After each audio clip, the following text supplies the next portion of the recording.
Probablemente hay que estudiar también materias relacionadas con esto de que aquel que pillan sin pagar las contribuciones pague solamente los últimos 3 años. Eso también es irrisorio, también se ríe en la cara de la gente, ¿ya? Entonces eso no es posible. Y naturalmente hay que decirle que no solamente a los más ricos, también a los poderosos, ellos tienen que dar el ejemplo. El ejemplo del presidente Piñera no es un buen ejemplo para todos los chilenos, al contrario, es un mal ejemplo.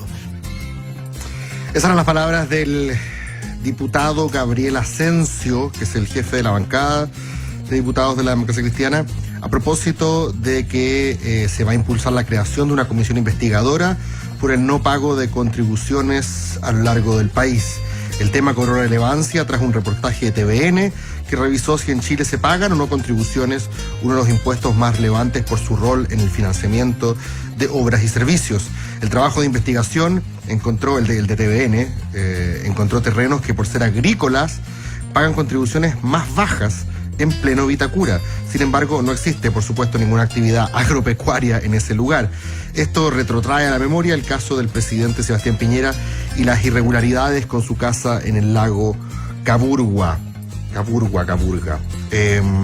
Yo creo que hay por lo menos 2 cosas que son interesantes. La primera es que, como ya ha ocurrido en otras oportunidades, es un reportaje de los medios de comunicación el que finalmente produce llena el agua en la piscina, por así decirlo, para que la política se manifieste. Esta comisión investigadora podría haberse creado hace un tiempo atrás, por lo visto era necesario esto. Y lo segundo que me llama la atención, por supuesto que aquí a lo que le conviene a Asensio es pegarle una repasada al presidente, pero aquí hay otros problemas que tienen que ver no solo con que las personas estén, creo yo, evadiendo pagar el impuesto que les corresponde, porque me da la impresión a mí, y lo conversábamos esta mañana, de que no todo el mundo va al Servicio de Impuestos Internos a pedir pagar más impuestos. Es una vez que el Servicio de Impuestos Internos te dice lo que tienes que pagar, que tú generalmente lo haces. Y si ahí no lo haces, entonces estás, por supuesto, evadiendo. Me gustaría saber cuán proactivo aquí es el Servicio de Impuestos Internos para hacer esa pega. Porque la gente no va a ir directamente al Servicio de Impuestos Internos a decir tengo que pagar más. Creo, eso puedo estar en ignorancia al respecto, aunque sí entiendo que hay casos en los cuales tú, cuando haces ciertos arreglos, por ejemplo las ampliaciones, tienes que ir a comunicarlo a la municipalidad. Sí. En este caso, como no has hecho nada y el predio está ahí, no sé en qué circunstancias se da esa comunicación. Y lo que finalmente me parece más de fondo, que lo dejo también en la mesa para la conversación, es la justicia del impuesto llamado contribuciones de bienes raíces. A propósito de la idea que tienen algunos economistas de que este es un impuesto que en teoría no debiese existir, tomando en cuenta que tú compraste ese inmueble, hiciste esa casa, hiciste esos arreglos, con plata que ya rentó. O sea, perdón, con plata que ya tributó. Con plata que era de tu renta, con plata de tu esfuerzo, tu trabajo. Trabajo por el que ya pagaste impuestos. Por el que ya pagaste impuestos y después te graban nuevamente, que es un impuesto al patrimonio, no a la renta. Entonces ahí hay una buena discusión entre los economistas de si que debiésemos tener impuestos progresivos solamente respecto de la renta o también debiésemos gravar el patrimonio aunque se haya adquirido con plata que ya tributó. Esas son, creo yo, líneas de discusión.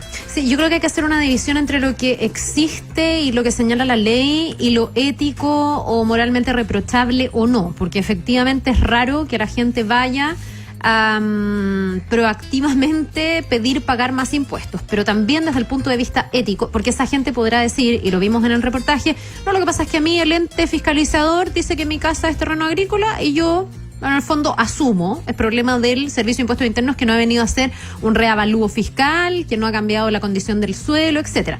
Pero ayer vimos casos donde había, no sé, gente que tenía miles y miles de metros en la costa de Zapallar o Cachagua, con unas casas francamente gigantescas que se venden a valores comerciales de 50.000 UFs. Con las casas construidas. Con las casas construidas que no pagan contribuciones. O sea, si tú tienes una casa de esas características en el borde costero más apetecido de Chile, ¿pero cómo pasó eso, es Piola? muy extraño que no sepas que tienes que pagar contribuciones o que pagues 13.000 pesos de contribuciones y no te llame la atención. Pero cuando no las pagas, cuando pagas esas 13.000, yo soy bastante ignorante, no tengo propiedad, pero si alguien no me dice cuánto tengo que pagar, Yo no sé si me entero. Es que ese es el tema, que está en regla, supuestamente, pero con una discrecionalidad gigantesca por parte del Servicio de Impuestos Internos. Lo que se veía ayer es que podía haber dos terrenos similares, uno al lado del otro, donde tenías un sitio eriazo, sin casa, que pagaba más contribuciones que otro sitio al lado, que está calificado como agrícola, pero que está con gente viviendo con casas gigantescas, que no pagaban directamente contribuciones o pagaban montos muy, muy pocos. Entonces la pregunta es, ¿por qué unos sí y otros no?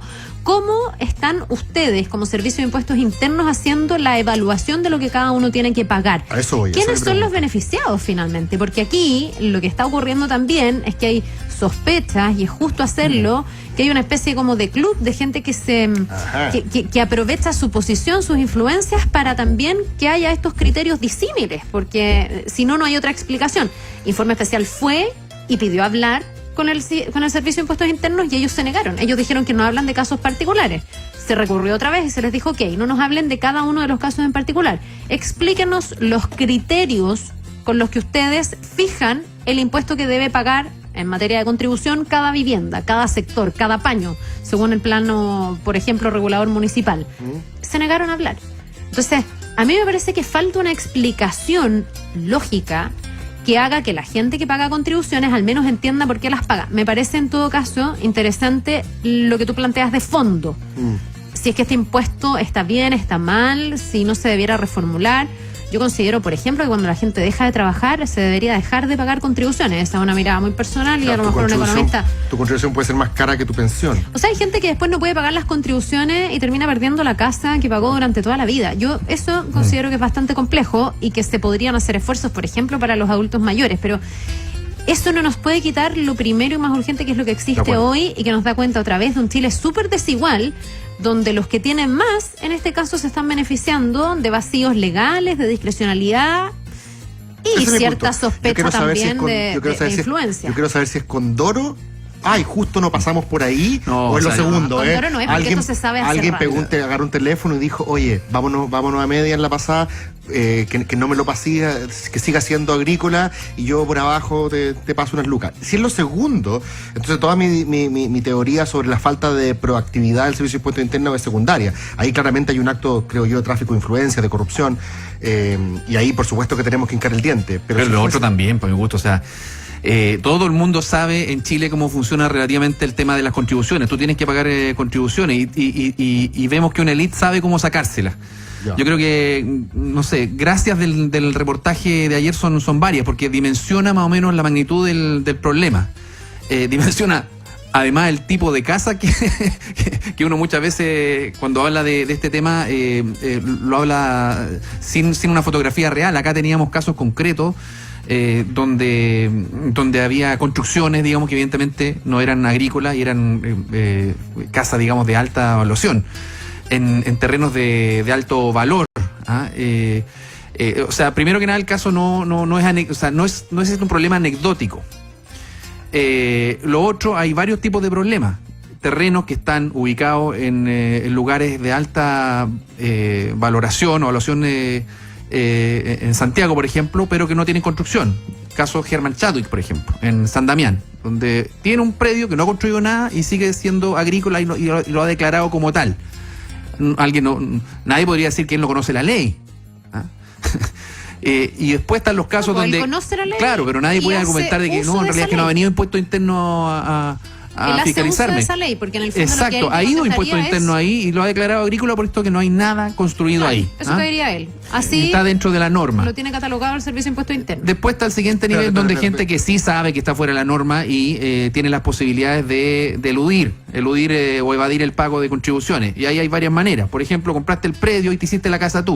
El predio lo compraste como agrícola, no había nada, y te construiste la casa. ¿Quién puede hacer eso? La gente que tiene mucho dinero, porque como decíamos en la mañana, Cristóbal, lo recordaba Mauricio, la gran mayoría de los chilenos compra su casa por medio de un crédito hipotecario, por lo tanto viene con todos estos temas ya incorporados. Claro, suelto. En cambio, el que se puede comprar una casa al contado puede evadir la ley. Ya, pero esa persona cuando se pide la recepción municipal de esa casa, no te deberían decir, ya, pero usted sabe, señor, que ahora que se hizo esta mansión... Bueno, él debería haber declarado, y en fondo todo el mundo sabe en qué consiste la ley del mono, que si no tienes arquitecto hacen un dibujo y ahí te tienen que dar la recepción municipal.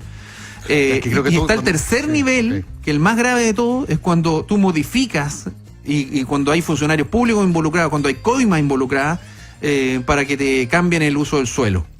Sí, Entonces, por supuesto. y está otro nivel, que es caso cabal, ¿ah? donde tú tienes contacto, haces lobby o quizás y pagas coima para que el Consejo Municipal cambie el uso del suelo.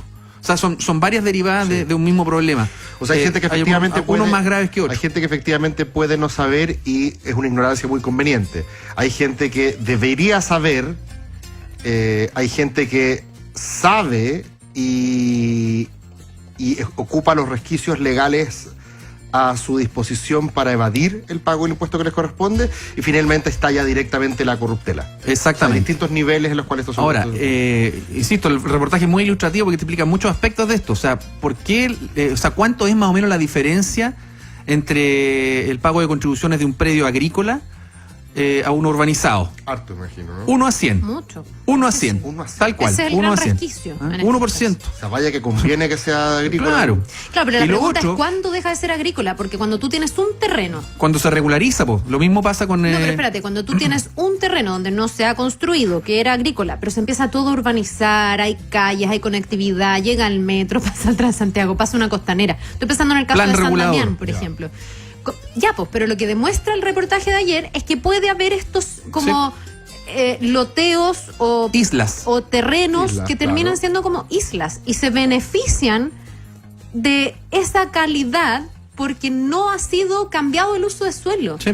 Caso Entonces, Germán ahí- Chadwick, sí, y pongámosle ahí- nombre y apellido para que vayamos viendo. Ya, que él tenía un terreno antiguo. Eso en se San Damián. denunció en su momento, Sí. tiene todavía un terreno, Me acuerdo, entiendo, en San perfecto. Damián, ahí cerca donde Sin vive el casa. presidente, sin casa. Ya. ¿Ah? ¿Y cuál era el instrumento que tenía el Servicio de Impuestos Internos para fiscalizar que efectivamente no hubiera ninguna construcción? Google Earth.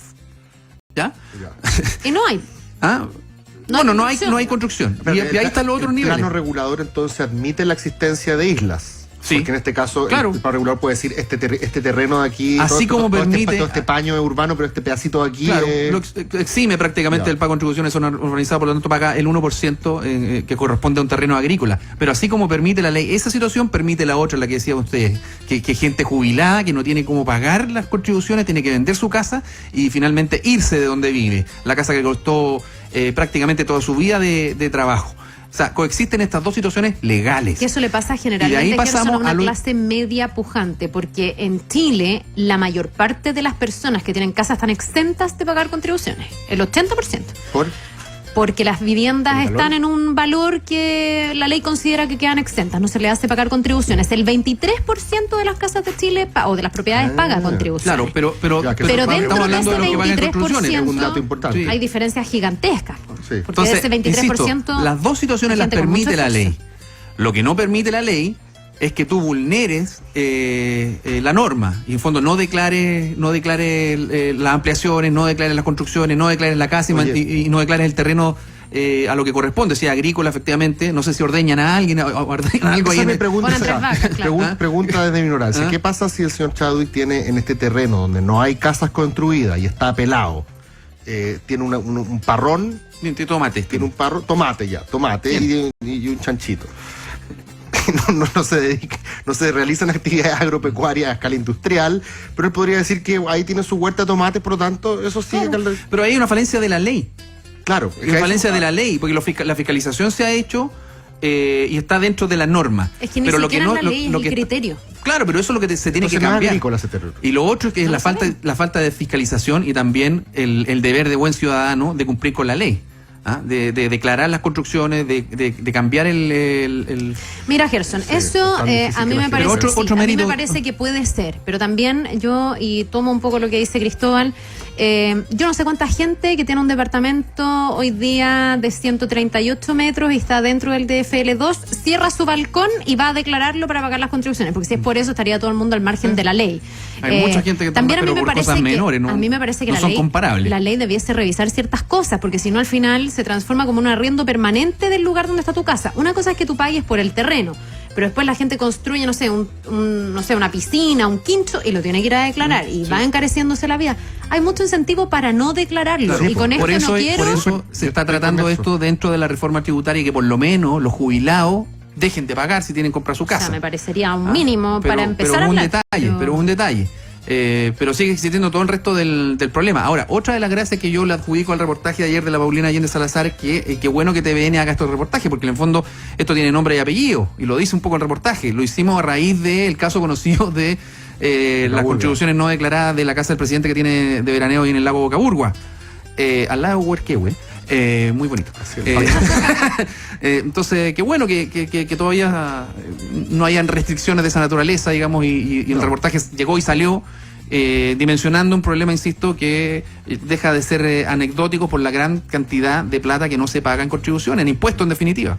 Y claro, efectivamente hay falencias de fiscalización, falta de herramientas, recursos, hay que modificar la ley.